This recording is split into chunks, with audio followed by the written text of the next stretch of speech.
Василий, я предлагаю просто мы начнем с того, что вы представитесь, как вас зовут, и то, что вы самый молодой депутат Госдумы. Президент Российской Федерации – это не президент какой-нибудь страны маленькой. Самая большая страна в мире. Ядерный потенциал самый большой. Оружие самое мощное. Есть такая поговорка: плох тот солдат, который не хочет быть генералом. Добрый день. Кому выгоднее всего жить в Европе?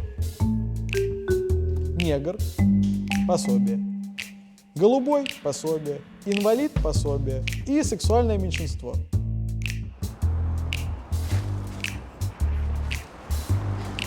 Приходите на выборы.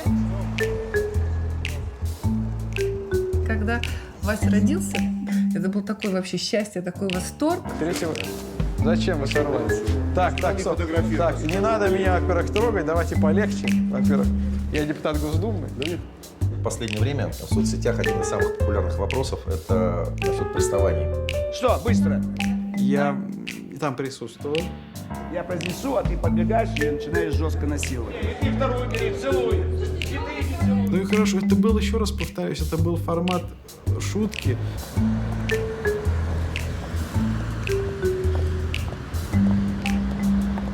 Все довольны – голосуют за Путина.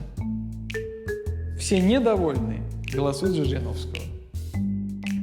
Другого варианта, к сожалению, нет.